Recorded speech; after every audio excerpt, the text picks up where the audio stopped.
Wurundjeri of the Kulin Nation. These were stolen land that were never ceded, always was, always will be Aboriginal land. I think that's particularly important to recognize in the context of rising racist mobilizations. We saw the neo-Nazis violently assault camp sovereignty most recently as well. And so these kinds of racist movements are a threat, not just to refugees, but also to Aboriginal people, whose lands these are. Okay, so I will, without further ado, I think I'll just introduce our speakers for today are Kieran Magee from the Refugee Action Collective. We have Heidi Abd Elraouf from the Asylum Seeker Resource Centre, and we have Katie Schafar, who was a nurse who worked at the detention centre on Nauru. And I'll actually begin by handing it over to Katie to give us a bit of tell us about your experiences on Nauru, and I will share your slides as well. Everyone, give Katie a warm welcome. Okay. So where am I looking over there? Good evening, everybody, and thank you very much, Tom. Ladies and gentlemen, what I may share with you all tonight, 10 years later, is still incredibly sad and confronting. You all saw the excellent 60 Minutes expose on the 9th of November, and I have no reason to believe that life on Nauru is any better now than it was 10 years ago. As soon as I arrived, I always realised I was only there to observe, and in these observations, my moral compass was severely compromised. In my opinion, I saw crimes against humanity perpetrated by the Australian government, and I suppose all of us who turn a blind eye. My purpose tonight is to simply tell you what I saw, to raise awareness and applaud the work that RAC and others are doing, and to really encourage young people to carry on, because we're getting old. People were subjected to living conditions designed to bring about their physical and mental decline and death. Who remembers the children on Nauru who were suicidal, suffering resignation syndrome? Tragic. While that legacy lives on all these years later, it plays out in transgenerational developmental and attachment issues and chronic health, ill health, physically and mentally. Not in my wildest dreams could I have ever believed that the Australian government would ever behave like this relentless machine that has been going for years, devoid of any morality, festering for years like a virus in the system, that is so internalised in our politicians it beggars belief, as we saw on 60 Minutes. In 2015, my brief was to go to Nauru for 6 weeks. I was on the island for less than that, and what I saw completely crossed my professional and personal ethics. It was horrific. The people I met were not criminals, they were not ISIS, they were just ordinary people like you and I who wanted a peaceful life, to raise a family, to work, to contribute to society. Their biggest crime was to escape a war zone or a repressive political regime. So what did I see? Let's have a look at the map. Some of you have got your own hard copy and some of you will see online.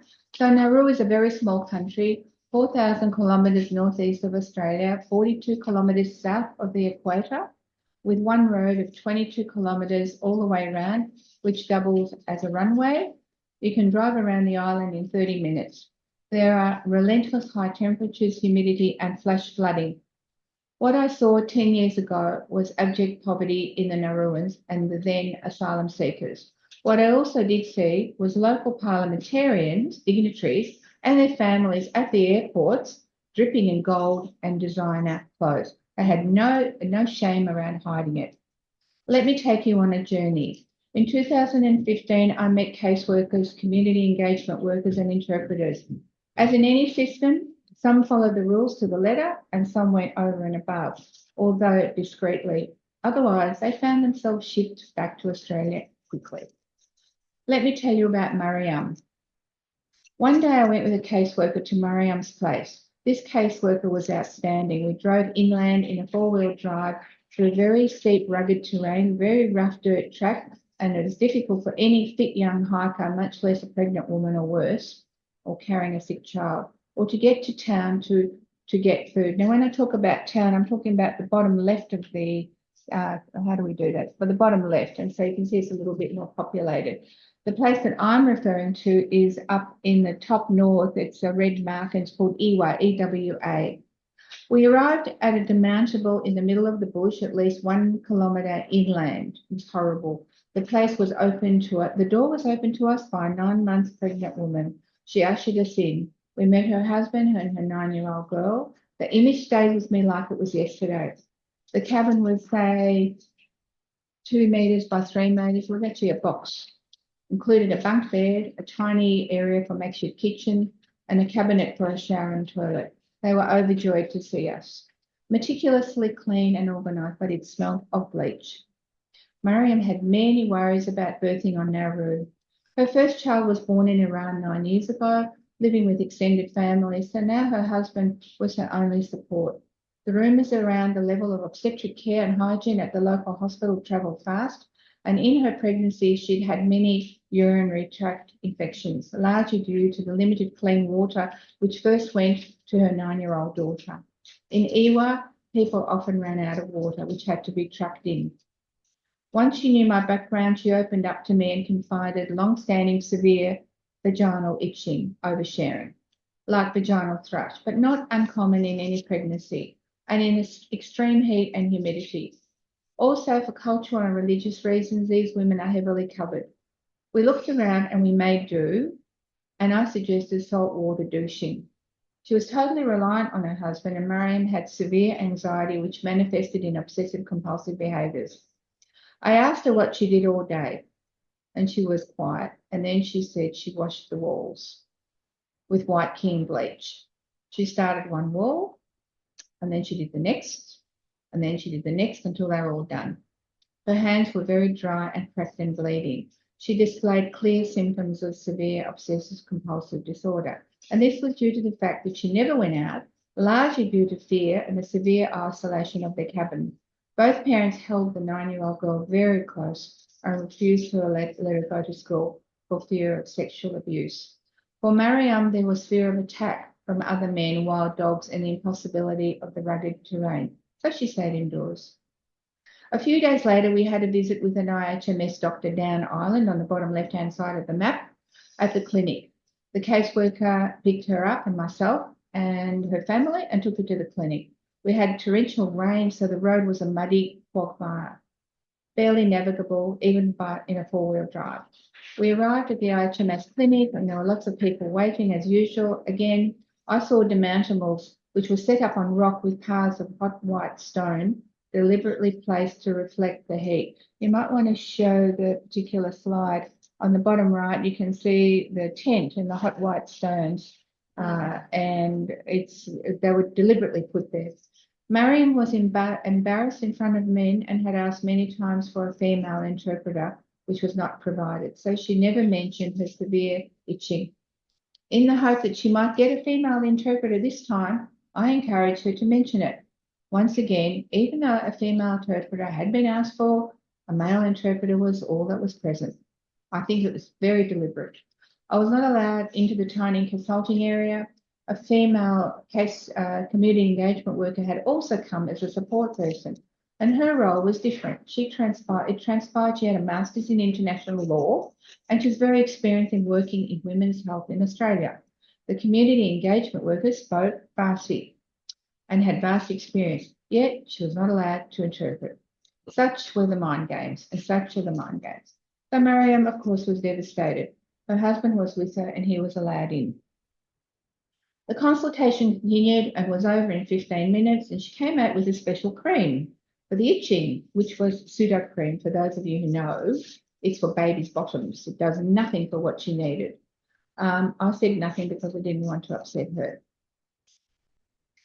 Then there is the story of Sajib, not his real name, of course, nor is Mariam's. I met Sajib outside the compound at the bus stop on his way to English classes. Not that he needed them because his English was all right. It was just to secure dehumanising points so that he would swap his English class, whatever, for a basic toiletry item such as a disposable razor so he could shave. He was stopped by the guards. He was told to empty his pockets, which he did. He had an egg in his pocket, and the guard said to him, "This is not your property," and threw it in the bin. The egg was for Sajib's lunch. Such was the cruelty. Then there's a story of a young Somali woman walking on the road, heavily covered in the searing heat, and I'm talking searing heat, 45, 50 degrees. We pulled over and asked her if she wanted a lift, which she gratefully accepted. She was on her way to work at the local chicken factory. She had missed the bus, but not because it was late, but because suddenly the bus stop had changed. African driving community centre will close in 15 minutes. The Study stop- rooms, public computers, memberships, kitchenettes, and showers are employed. The stop is not signed. It's not under a tree. It's in the searing heat deliberately. And the stop changed daily depending on the driver. If you weren't at today's stop, the driver kept going. And that's what happened to her. So you may well ask, why didn't I speak up? Inside, I was boiling, as you can imagine. There was a strong culture of fear amongst workers and much territoriality. It was intensely bureaucratic type system. Culture is toe the line, keep your mouth shut, do as you're told. Had I said something, the doctor or the guard would have reported this upline and I would have been shipped off the island in a heartbeat. So while I was waiting for Mariam, I sat on a bench because I like to talk to people next to an older, very obese Nauruan woman. And she looked very old and tired and she had rotten teeth. There's no money for teeth, dental care. She was with her very obese and heavily pregnant daughter, baby number 5. I gently asked her a few questions and she told me that she lived in poverty in a small house, 3 bedrooms, which accommodated 3 families, 18 people all up, no windows. This was very common in Nauru, as is a large number of children. And she was carer to many grandchildren while her own adult children worked for Transfield and other similar Australian contractors. She said she was very tired and she looked after about 8 grandchildren every day. I was very impressed by her strength and her stoicism. We talked about the impending birth at the Ron Hospital, a Nauruan hospital, which had some minor renovation in 2016 and it costed $28 million. I don't know what they would have done.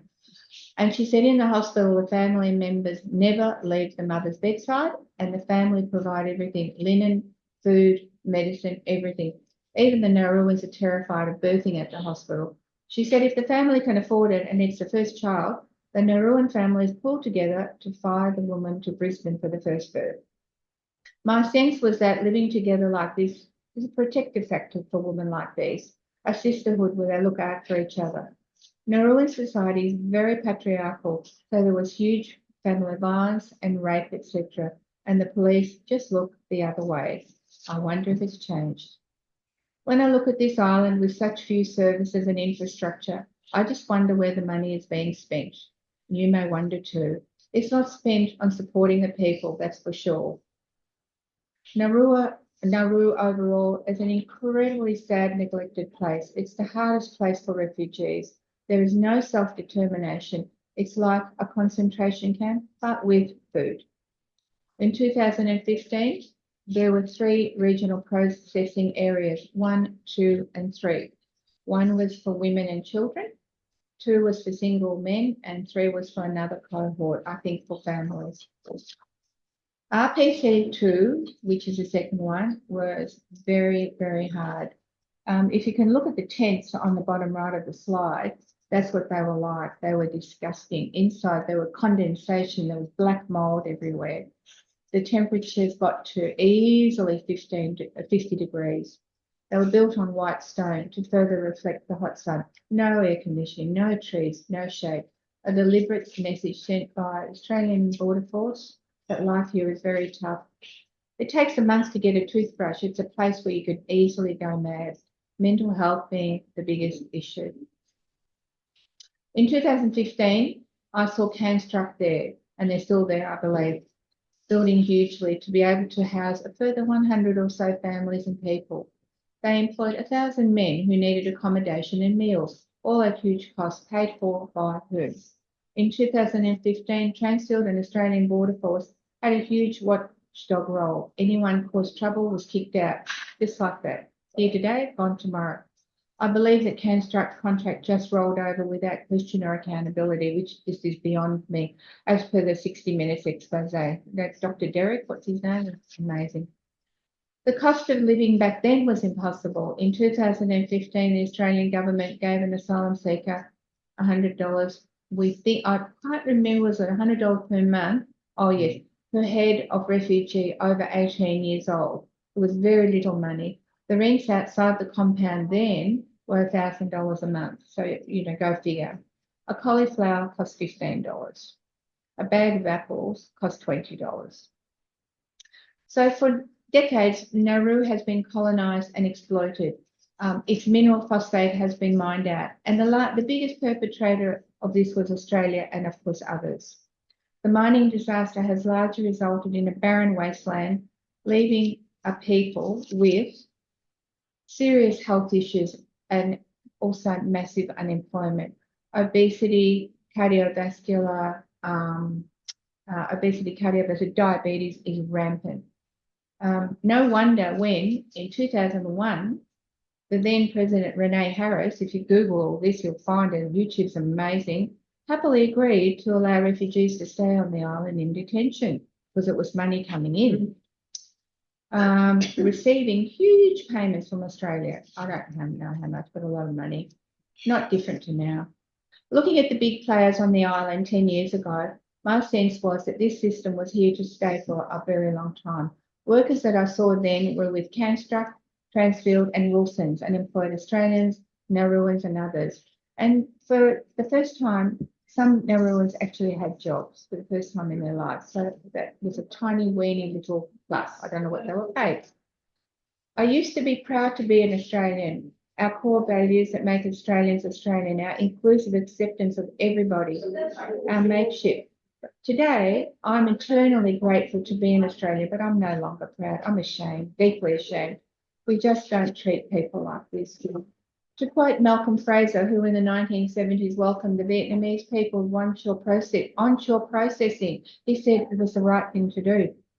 And finally, I refer you to the Conversation article of the 9th of November, just recently, and it talks about the 1 millionth refugee and how post-war Ben Chifley, the Prime Minister then, took in 170,000 displaced European refugees. My parents were amongst those people. It also refers to the 1989 Tiananmen Square massacre in China. Bob Hawke told the then 40,000 Chinese students in Australia that they could stay. And someone said to him, Prime Minister, you can't do that. And he said, well, I just did it and I can. We need a Prime Minister with real courage, backbone and guts to do the right thing. Ladies and gentlemen.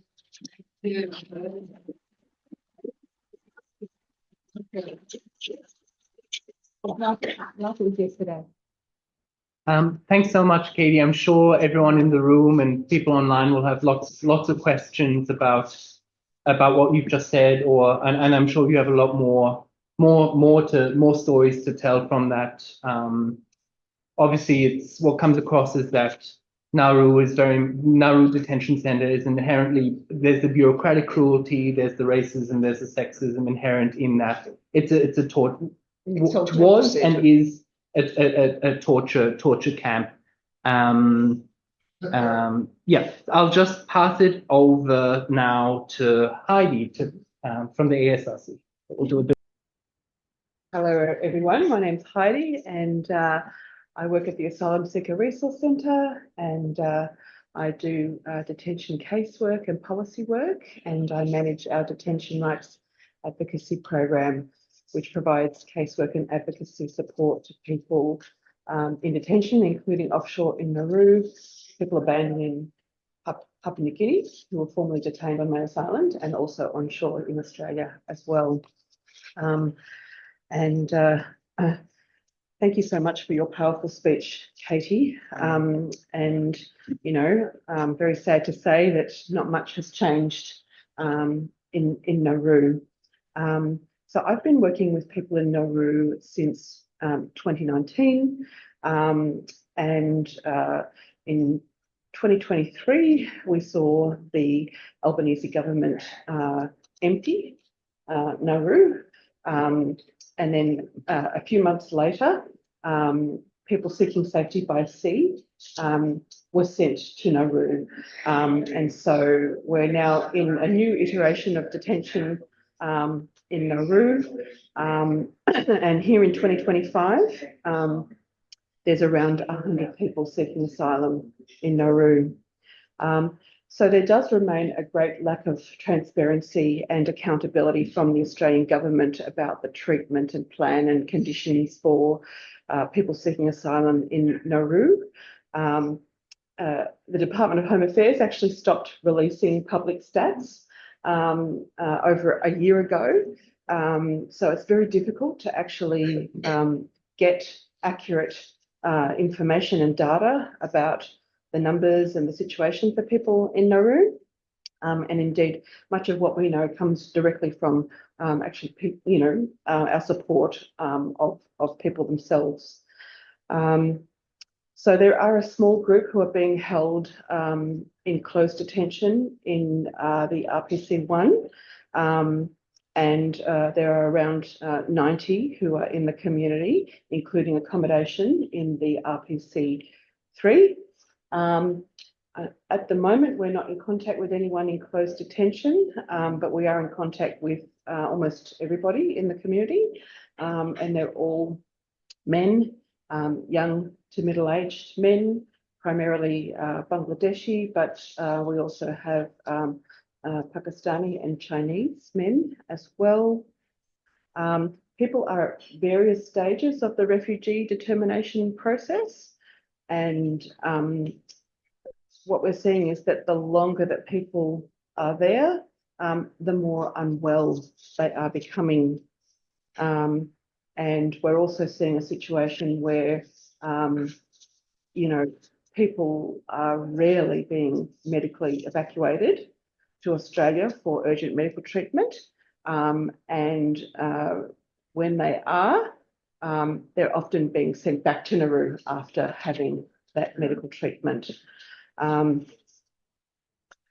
So in terms of what happens when people are seeking safety by sea, they're transferred straight to Nauru and held in closed detention in jail-like conditions for a couple of months whilst they undergo police, health and security clearances, surrounded by barbed wire fencing, unable to leave, with security always monitoring. People are not allowed to talk to each other in different blocks or to have smartphones or to make video calls. People are held arbitrarily and indefinitely and given no information around the timeframes for their detention.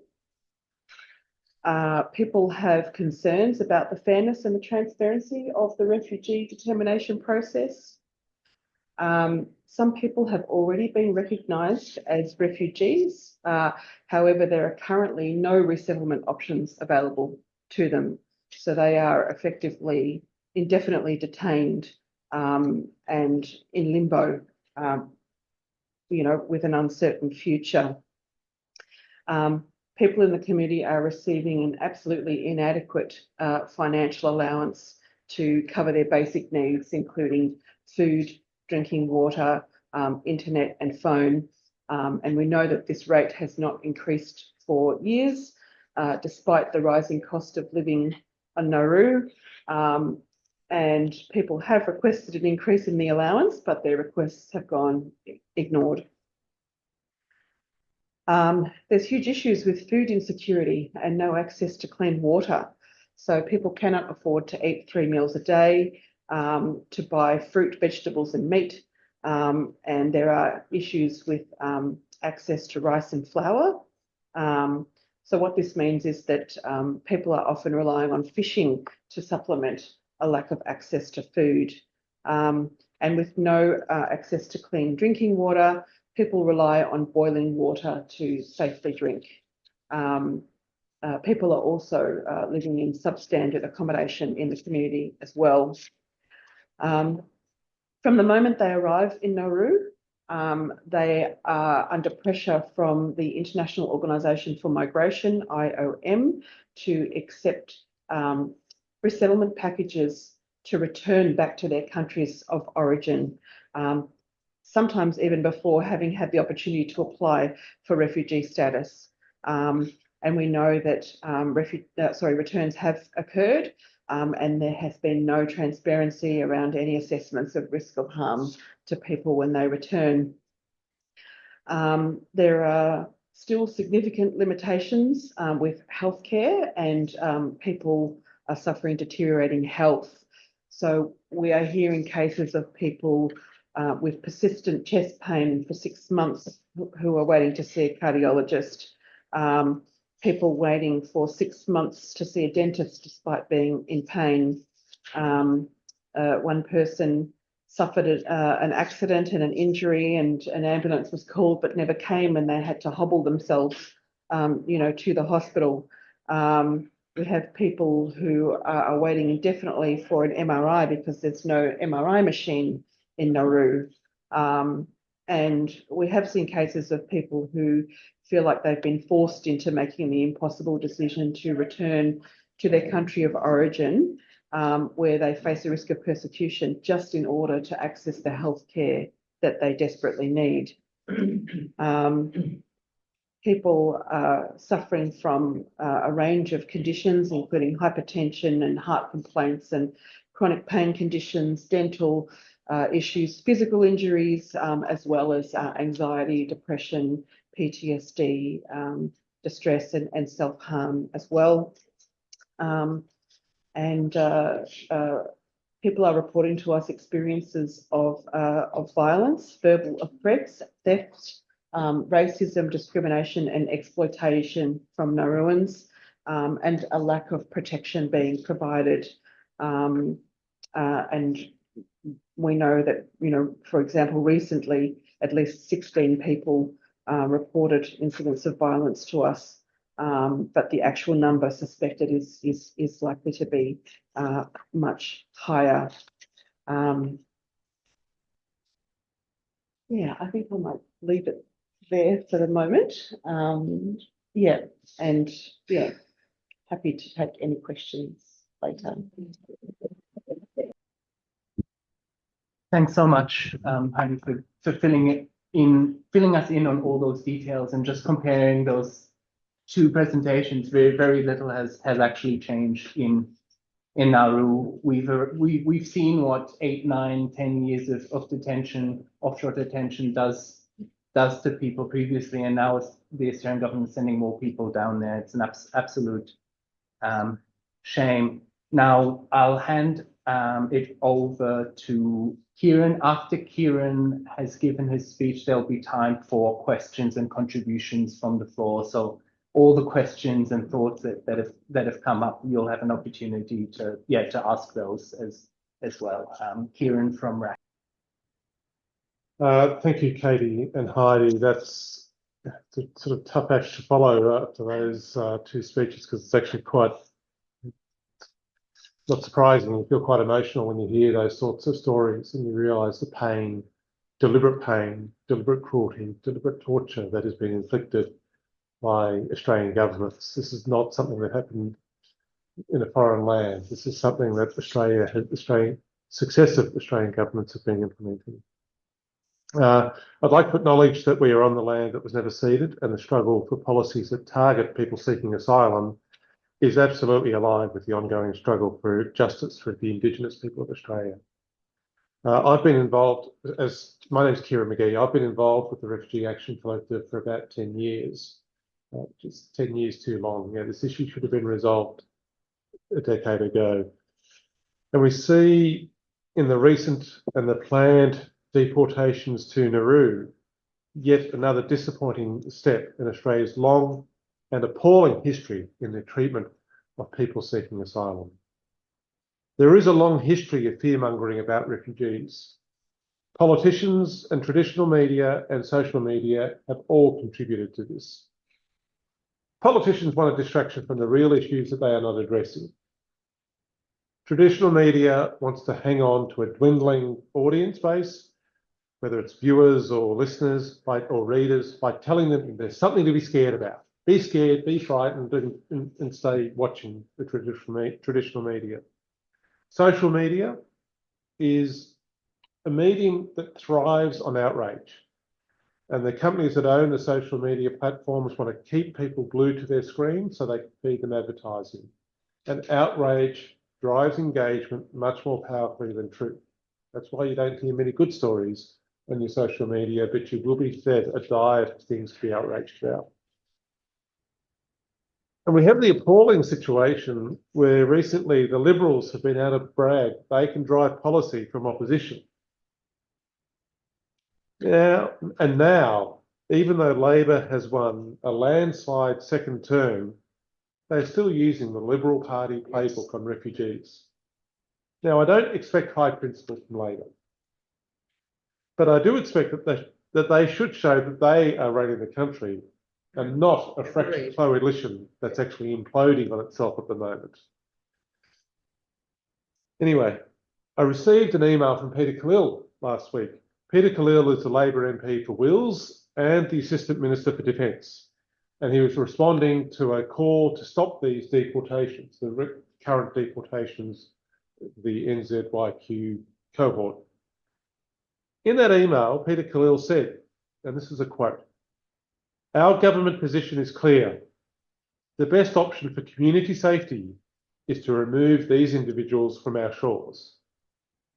The best option for community safety, he said. Peter Khalil, a Labor MP, did not acknowledge that these people targeted for deportation have completed their sentence as required by the legal system, as required by the rule of law. That system that we use to keep the community safe. Peter Khalil and the Labor Party response did not acknowledge that community safety is protected by the rule of law, and a person that is found guilty of a crime does their punishment and is then allowed to re-enter the community. This Labor Party response did not commit to an appropriate and effective resourcing of rehabilitation services to allow and help people reintegrate back into the community in a constructive way. The Labor Party response did not acknowledge that some of these people that are being targeted for deportation may be citizens of places that are not safe to be sent back to. There is no country that they can be sent back to. The Labor Party response to this call to oppose the deportations did not address the fact that this cohort is just a tiny proportion of all the people who get released from prison every year, and that the politicians and the media and the social media should not create fear and division when there is no need. 70,000 people get released from prison every year after completing their sentences without society falling apart. That means that every week, about 1,400 people leave prison and begin their lives again on the outside. It's not 220 people who have been held for a longer period than their prison sentence, who are going within the immigration detention system after they completed their sentence. They're not going to tip Australia into anarchy. They are not going to make the community unsafe. They're just less than 1/3 of 1% of all the people that get released from prison every year. And this is just 220 people who have been held in detention for more than a year. So it's even less than that 1/3 of a percent if you look at it over the number of years that they've been held in detention. This is nothing to do with community safety, as the Peter Khalil, the Labor MP, said. But it is Labor believing they have a winning vote strategy. But it doesn't have to be this way. It can change, and it should change, and it must change. One thing also that the Labor Party Labor Party response did not address, it did not agree to investigate how a vulnerable cohort of people ended up committing crime in the first place. Now, the people who committed a crime, people are responsible for their own actions, and they've been punished, they've served their time. But I've got to wonder, did putting people in detention once they arrived in Australia, did prohibiting them from getting paid employment, did barring them for access to education, stopping them getting access to Medicare services, did that create a situation that increased the risk that someone might engage in criminal behaviour?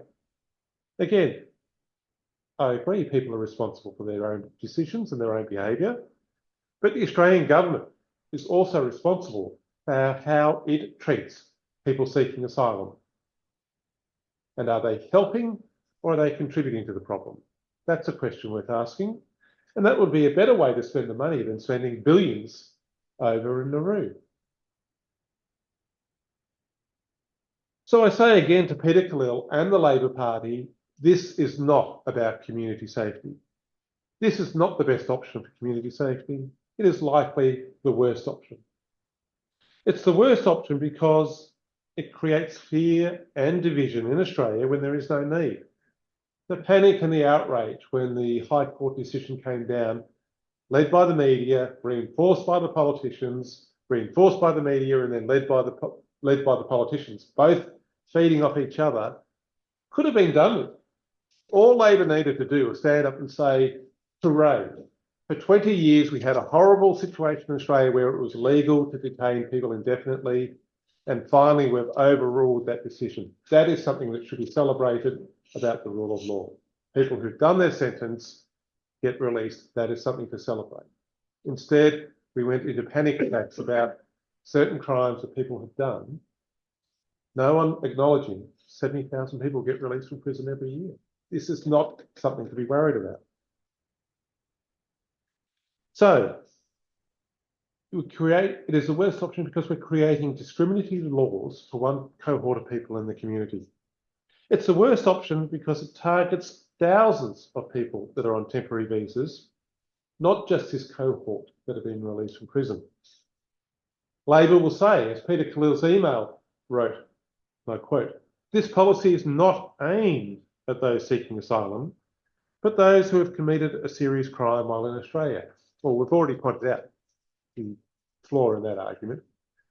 But the law's not written that way. You may say it's not aimed at people seeking asylum, but it can be used against people who have exhausted their legal appeals and are on bridging visas who can potentially be grabbed without warning and put into the deportation process. And that law, and whatever Labor says, that law is on the books now for any future government to use at any point in time in the future. It's written in the law, it's there until it is actually repealed or found unconstitutional. This law and policy is the worst option because it does not make Australia safer, but it definitely makes Nauru more unsafe. When outlaw motorcycle gangs are being given contracts to run security services in Nauru, that country is being made unsafe. When leading politicians in Nauru are corrupted by the billions of dollars that have flowed out of Australia to Nauru into who knows what bank accounts, that country is being made unsafe.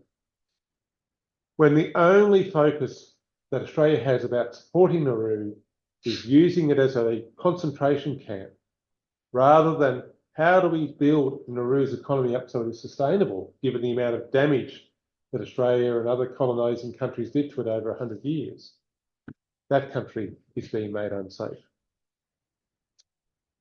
For all the billions of dollars that has been spent to lock people up in asylum, lock people up whose only alleged crime was to seek asylum, have Nauru citizens seen any improvement in their health system? Are their roads any better? Or are they still mud tracks that four-wheel drive struggle getting up? Has their education system improved? Has the quality of life for the average Nauruan improved?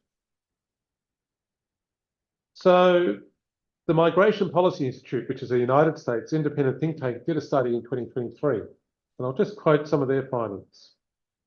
Immense economic disparities exist in how the benefits accrued from hosting the asylum operations are distributed. Ultimately, well-connected landowners and political leaders are the ones who have greatly profited.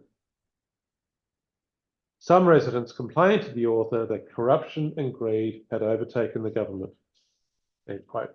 So that's not us saying that, that's not RAC saying that, that's an independent party that has done a review. And in the review, it also talked about the internal displacement of workers. You know, those who had actually been serving the Nauru community moved to jobs, better paying jobs in the detention system.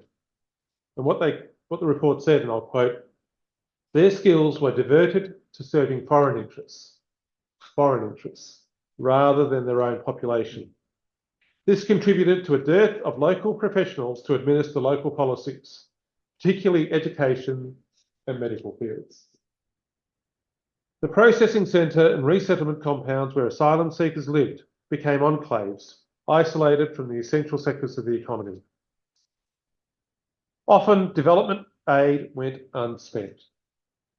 And the development aid was unspent because there were no trained staff there to ensure that the money was allocated effectively.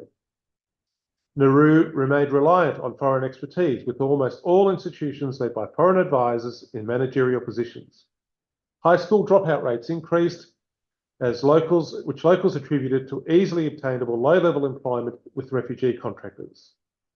Younger locals dropped out of teacher training courses because they could easily access jobs within the security system as guards or drivers. While there's no doubt the asylum arrangement has brought the country significant wealth, the benefits had limited reach. And it would be great if the Australian media could go and do this sort of analysis, but they are barred from getting access because there's many thousands of dollars visa charge, non-refundable, and it's always refused. So more billions are being rolled out, not for the good of the people in Nauru and not for the safety of Australians. But it is an easy way for Labor to look tough without being held to account by the opposition or the media. Labor could attack Liberals for creating fear where there is no reason. They could attack Liberals for undermining the pillars of our legal system. They could attack the Liberal Party for denying people a chance to rehabilitate. In the words of one notorious former Prime Minister, denying them the chance to have a go and get a go. But these are not the Liberal Party policies. This is Labor implementing these policies. In effect, we're exporting the colonisation that was used to settle Australia, and we're now just exporting that to Nauru. That's our policy. So we need to address the corruption that is seeing Australian tax dollar payers go to the motorcycle gangs, and Labor needs to make a change. So what do? We need to hold government, and I think before I go into what we need to do, and I'll sort of abbreviate this now, you're feeling horrible now, we're just sort of looking at all the things that are wrong about this. The thing to remember is the refugee supporting community, the campaigns do achieve wins. So this is the serious situation we face. We've heard about the terrible situation on Nauru. We got the kids off Nauru as a refugee action, not as refugee action collective alone, but the refugee campaign got the kids off Nauru when the government said they would stay there. We got everyone off Nauru. We actually emptied Nauru because we campaigned. If we didn't campaign, the governments would have been happy to leave people there. Got the Medevac legislation passed against the sitting government of the day. They then brought people out to hotel detention. We campaigned about hotel detention. The Liberal government emptied hotel detention before the election because of the campaign. Not because they had any goodwill, but they saw it as a political issue for them because of the campaign. So we can achieve victories. We've achieved other victories with Baby Asher and go on. So action, campaigns, pressure from ordinary people will achieve success. We can put pressure, we can change the policies of the government of the day. So what I would suggest, if you're not already, join RAC and get involved in the campaign, because we will continue to apply pressure. We will continue to educate people. We ask you to have these conversations with your friends, your families, your co-workers in your religious communities, because this is the hidden story that the media is not telling, and it is only by hearing it from other people that the word gets out. Once people know the truth, they're appalled, as we are. As you've sat here today and tonight and heard this information, you're appalled. You're not proud to be an Australian when you hear these stories. These are not the so-called Australian values that the Albanese and the Labor Party will say they embody. So we need to spread that truth. And we will do that by doing these sorts of forums. We will hold events. We will do speak outs in a couple of weeks' time on International Refugee Day. We will hold rallies and march in the streets. And we ask you to sign the petitions that come around. We ask you to be involved in a refugee supporting group. Get involved with RAC, get involved in a group in your local area. As I said earlier, talk to people about this stuff because it is the hidden story. And we will achieve change and we will stop this system. Thank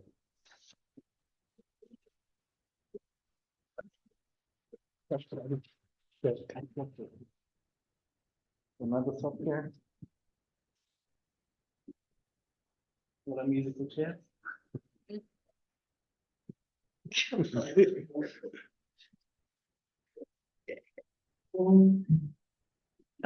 Thanks so much, Kieran. Just before we go to discussion, I think the other thing to point out is that refugees all the way through have also resisted this horror right from the beginning when Rudd and Labor announced the reopening of offshore detention in 2012, when Rudd declared that no refugee would ever come by boat to Australia. There's refugees actually started an open letter saying, we don't want to go to Nauru, we don't want to go to Manus Island. We saw all of that resistance.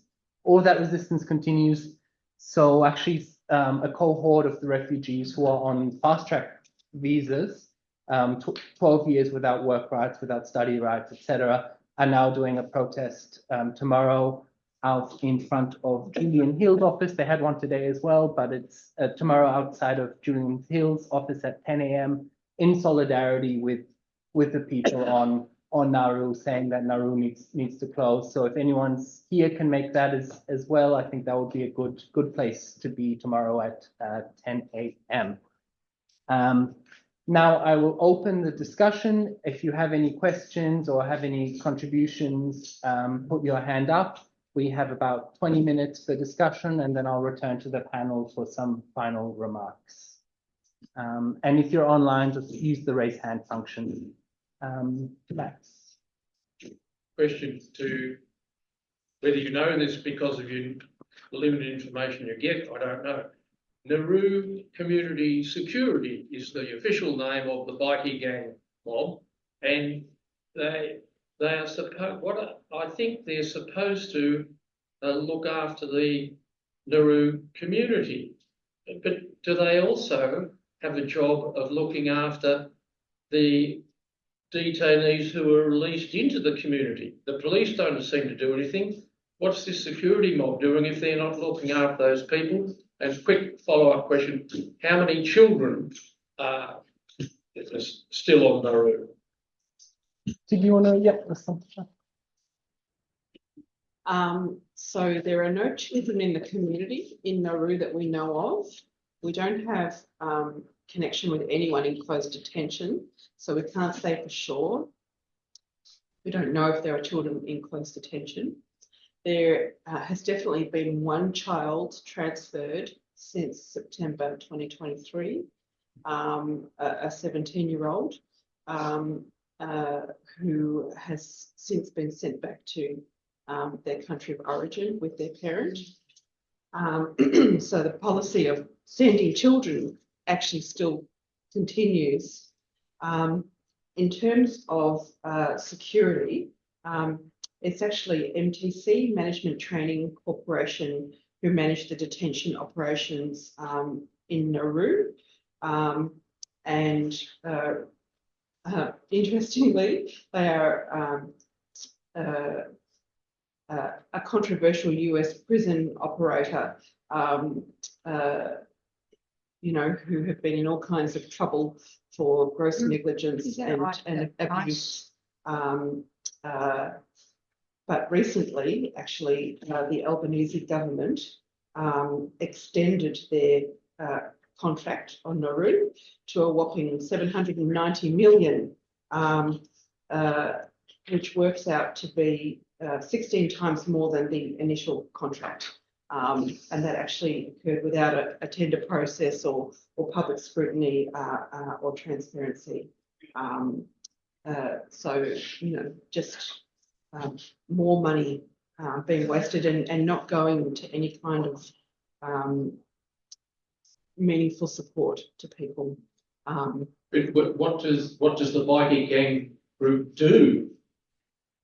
So there's really no information about this. We know that there are at least 4 people who have been deported to Nauru, and they are being held in the RPC3.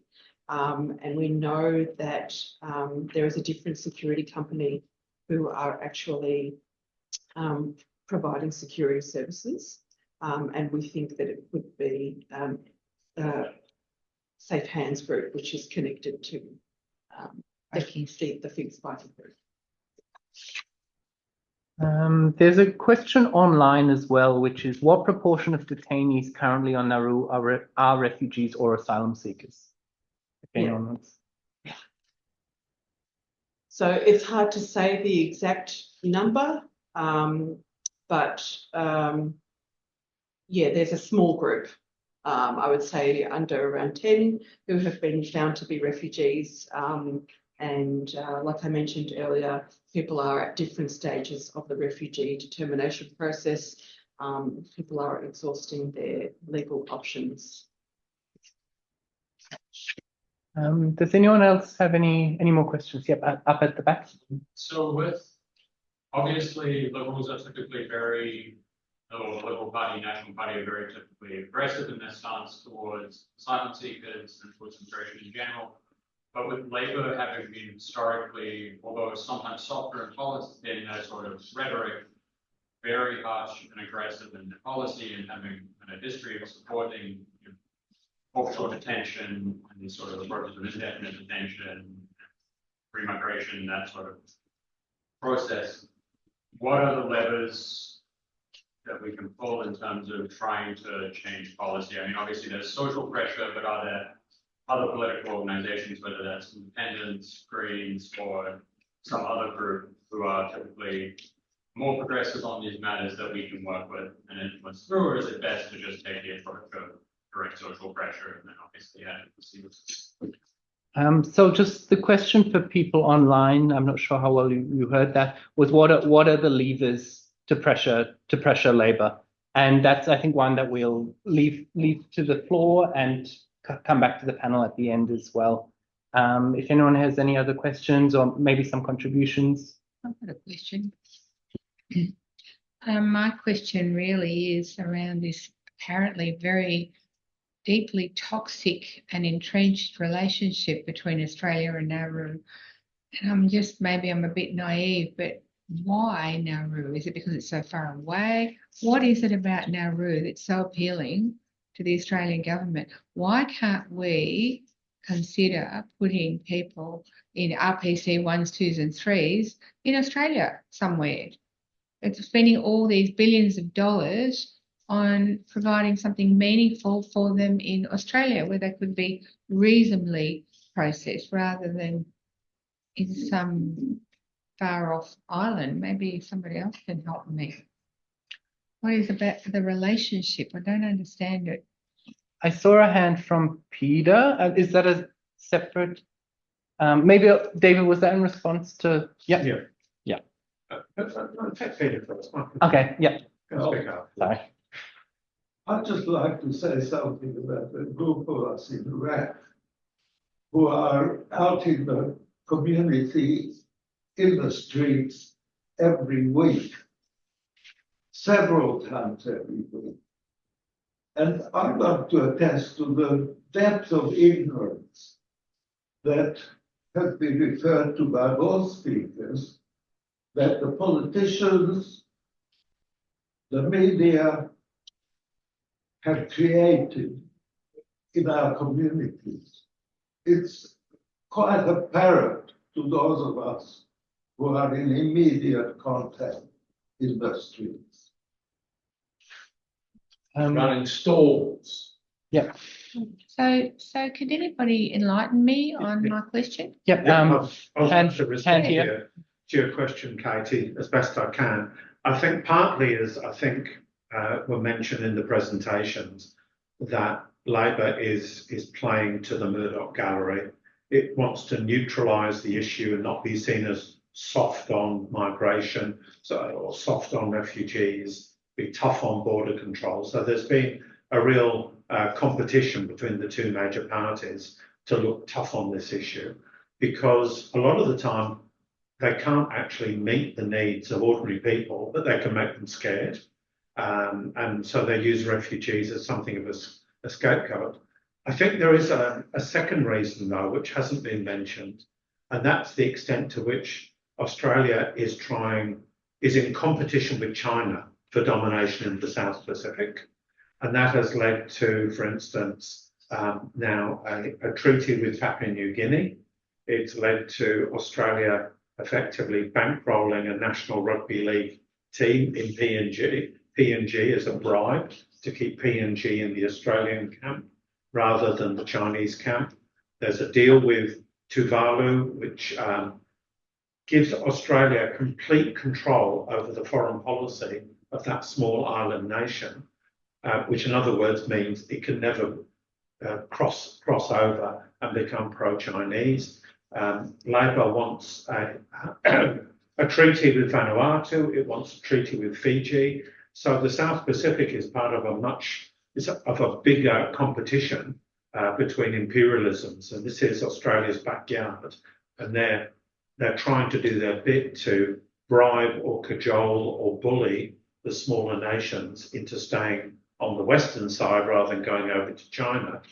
And it strikes me that pumping money into Nauru, which, as you said, Katie, has a historic connection to Australia anyway, it was mostly Australia that robbed it of its natural resources. Putting money into Nauru is also a way, without doing a defence treaty, of making sure that Nauru stays in the pro-Australia US camp rather than going over to China. So I think there's the immediate need of looking tough on borders, which feeds the racism, and then there's the geopolitical competition. So it doesn't bother Australia if it's spending money, Australian government, if it's spending money on Nauru, because they would spend money on Nauru anyway to keep them on side. I wanted to ask a quick question to Heidi before I finish. How do the people on Nauru, I'm going to talk about the detainees, how do they access legal advice and legal aid? How is it even possible? So the Australian government does fund a legal provider, excuse me. That provider has just changed. So it was Murray Newman, but it's now International Crossover and Playfair are the lawyers who are currently involved in providing legal advice and putting people's cases to the Nauru government. But their cases are decided by the Nauru government in a Nauru process. So it's completely outside of Australia's jurisdiction. Kieran wanted to respond to this discussion, and I have a hand online as well. So Katie, just to respond to Katie's question about the why Nauru, there is a very specific reason, and it's a kind of a coincidence of time, geography, and historical factors. So in 99, 2000, 2001, Australia was experiencing there was a wave of outrage because there was a perceived increase in the number of people coming by boat seeking asylum. But the numbers overall, if you looked at a proportion to Australia's overall immigration, were tiny. But again, as we've seen, it doesn't matter about the numbers, it's about the fear that can be created. In parallel and separate, Nauru is broke.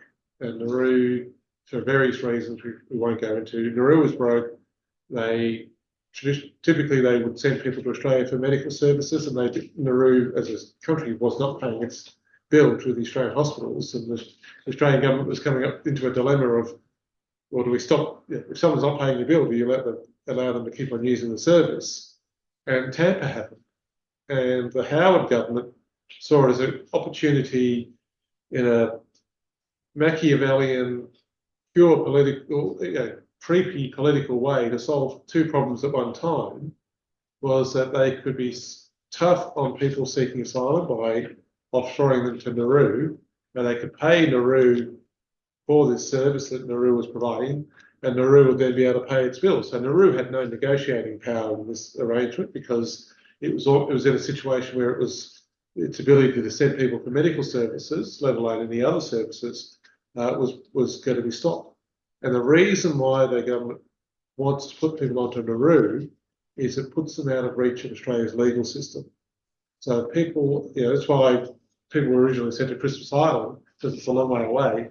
On Christmas Island, you're still subject to Australia's legal system, and people can still get the protection from Australia's courts. And Australia still has accountability and responsibility for people if they're held on Australian territory. The fiction that Labor and the Liberals have been able to say is that once people are on Nauru, and then followed up with the treaty and the deal with New Guinea, was those asylum seekers are now the responsibility of Nauru and their decision on how they are treated. Nothing to do, it's not an Australian government decision, it is a decision made by those countries, Nauru or PNG. We know it's a fiction because Australia pays all the money to do it, and Australia provides all the staff to provide the services and the policy around how that is run. And I'm pretty sure, but I may be mistaken, if you look at some of the legislation that government ran, that was implemented in New Guinea at least, it had the Australian government had written it, and you could sort of tell that by the typeface and the way it was documented. So it is a complete legal fiction, but it's this accident of sovereignty that Nauru is this pocket handkerchief in the middle of the Pacific, but it's a sovereign nation. So it has that completely reliant on other countries around it that sent it broke in the first place for various reasons. And that's why it happened. I've got Atticus online. Feel free to unmute yourself. Thank you. Actually, I was gonna try to reiterate Katie's question, but then ask the same thing about my asking is it like to do with the fact that they don't have the same civil rights as us, and so they're not beholden to those. And so thank you, Kieran. Thank you. Max in the room. A quick qualification on what Kieran just said. There is one small area of Australian law that does apply, and it applies only to the operation of the regional processing centre. That is an Australian workplace, and Australia's health and safety law applies to the treatment of people within, not out in Nauru, but just within the detention centre, I'll call it briefly. And very recently, RAC wrote to the so-called enforcer of health and safety law and said, what are you doing to look after the asylum seekers in detention on Nauru? And we got a half informative answer, which we will follow up. Okay. I saw a hand from Helen, who's actually on one of our fantastic stalls at the moment. So Helen, and raise your voice a little bit for the people online. Heidi, after the excellent expose on 60 Minutes, do you know if Tony Burke is copying any heat over it? Has he been a little bit uncomfortable with all the expose that was done about Nauru and the closing up the corruption with the Nauruan government? The short answer is no, we don't know if he's copying any heat. We certainly hope that he is. We know that the Nauruan President Adiang was actually visiting Australia last week and actually met with Burke, presumably about the allegations that came out of the 60 Minutes episode. However, there is absolutely no information about their discussions and about his response to any of the allegations.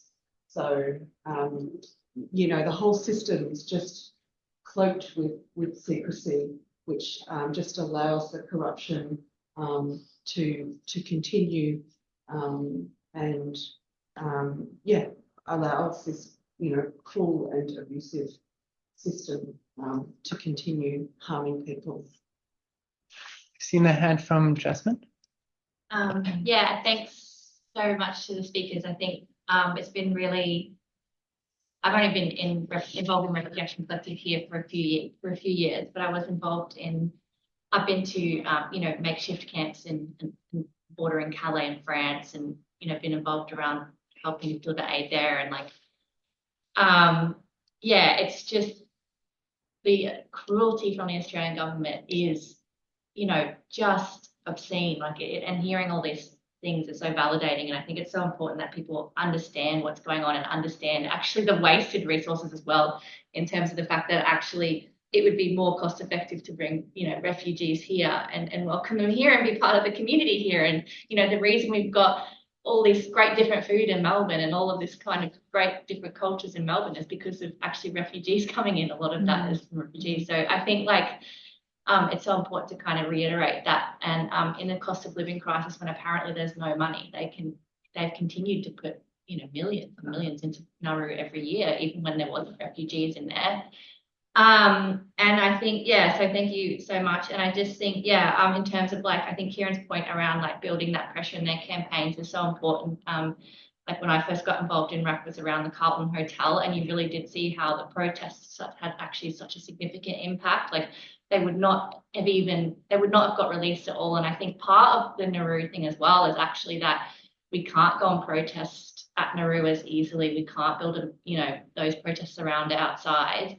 But I think that's why it's just as important to keep building that here and, find ways that we can build in our workplaces around it, even if it's just a petition around we should shut down Nauru and welcome refugees, that kind of thing. I think in the face of, these marches for Australia, I don't think you're marching for Australia if you're marching for racism. You're marching for division and hatred. But, I think actually in the face of that, we really do need to step up these campaigns a bit more, and that's so important. And I guess my question is as well, what, I don't know if this might have been covered a bit, but what kind of resistance have you seen from on the ground in Nauru, if any? Has there been any kind of resistance against the kind of measures they put in place from refugees? That's my question. What was the last question? Oh, what kind of resistance have you seen, if any, from refugees in Nauru around trying to fight for better conditions? Fear. And with that, I think that's a question that we'll return to with the panel. There's time for basically one more question or contribution from the floor. Yep.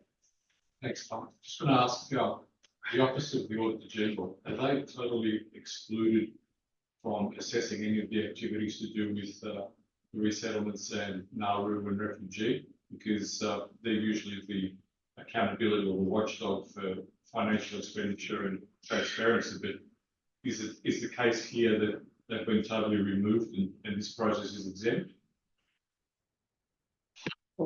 Anyone answer that? Yeah, I think part of the problem with that is that it is brought up on a regular basis. I mean, there is the outrage about the current that's been highlighted by the 9 papers and 60 Minutes about the both the outlaw motorcycle gang connection, but also the second part of that story was a civil servant who is now a whistleblower and is pointing out that this money has been handed over without due process, without without tender, etc. And it's big, and it's not just millions. We're talking, in the end, we're talking billions of dollars.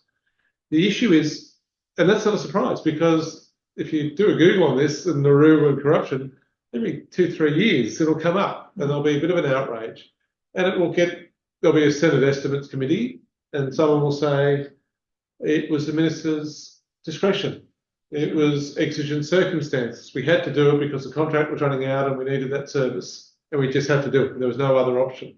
Captain's call. And it was a captain's call. And we know there was another option. There was an option to shut the thing down. There was an option to run an open tender.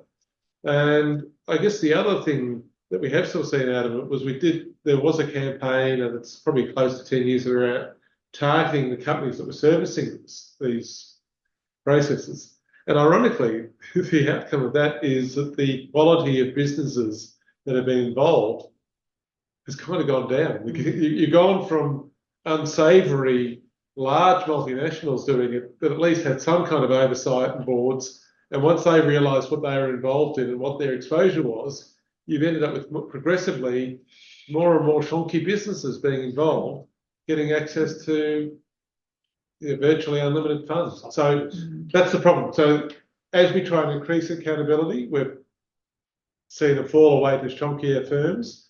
And when the questions have been raised about the due diligence, it's exigent circumstances. So, do you want to get this one as well? Awesome. Sorry, I might be jumping ahead, but we desperately need a royal commission into Australia's immigration detention regime. Not just another inquiry, which won't go anywhere. We need a royal commission. How do we get one of those? Pressure. So remembering Jasmine's question about resistance of offshore, I mean, the other question that I just want to throw back to the panel is how do we close Nauru? I mean, that's the big question. We've done it before. How do we do it again? Maybe with that in mind, I'll hand it over to Heidi first. Yeah, look, big question. We just need to apply pressure where we can, use this moment that 60 Minutes created and, capitalise on that to advocate for an end to this cruel system.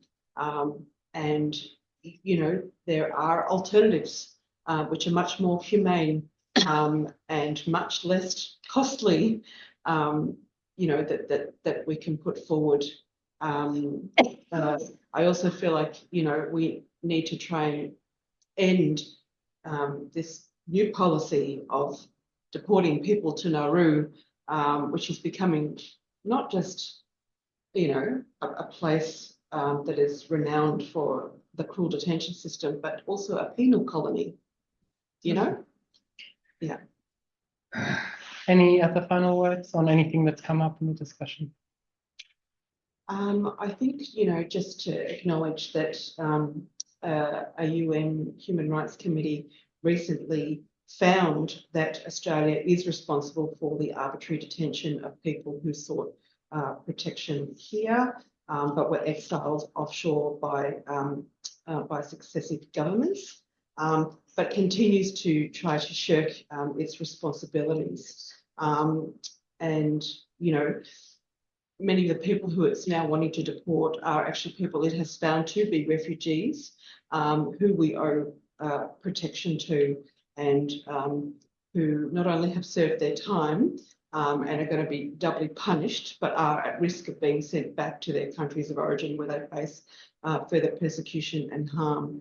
And so we desperately need that Royal Commission to try and hold the Australian government accountable.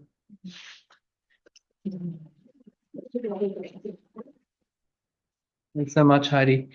Katie, any final remarks? You can respond to the question or say whatever you like. I'm shocked and overwhelmed and at a loss. I don't consider myself a political person at all. So I honestly wouldn't know where to start, is the honest truth, apart from, being a lounge room, writing letters and, writing to politicians and so on.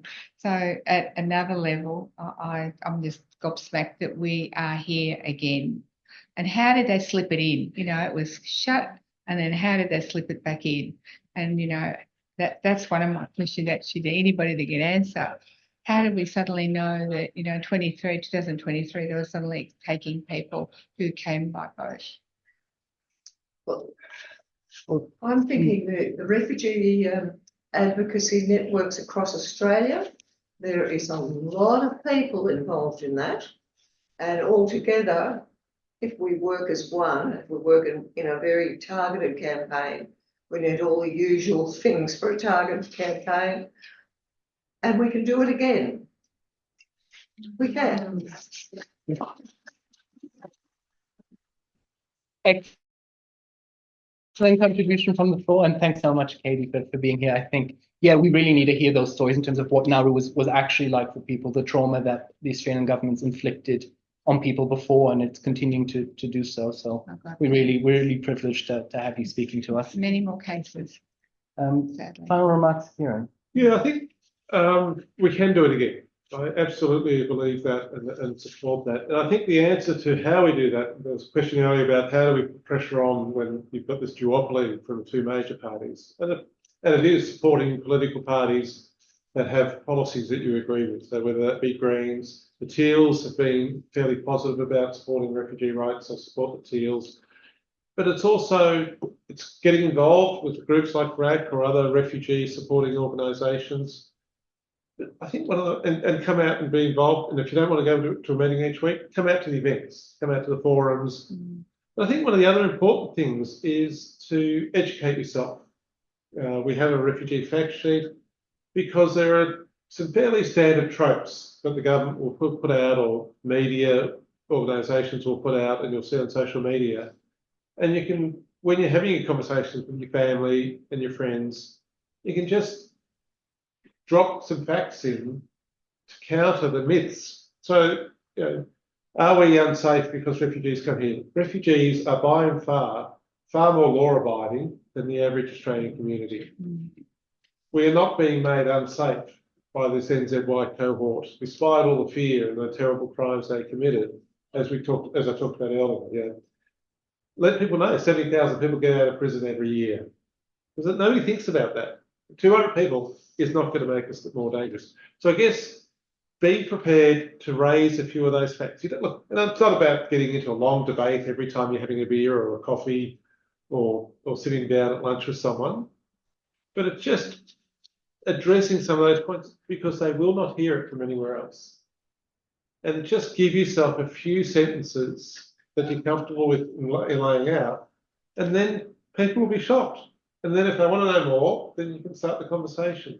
But that's how you create the cracks. And that's by having that conversations, once people became aware. I mean, one of the weird things we saw here, and you take advantage of the opportunities, Djokovic, of all people, getting put into the detention hotel created an opportunity. And then you had conversations going between the weird anti-vaxxers and the people who are supporting refugees. And they don't agree on 90% of the things, but suddenly they find there is something they agree on. And once they learn some of the facts, they're shocked.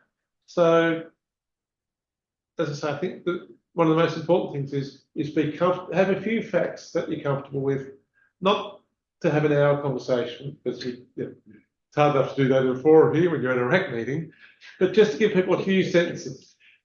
Just to give people a few not a few bullet points, that's a presentation, but a few sentences, a few facts that might start them thinking that there is an alternative way of looking at this.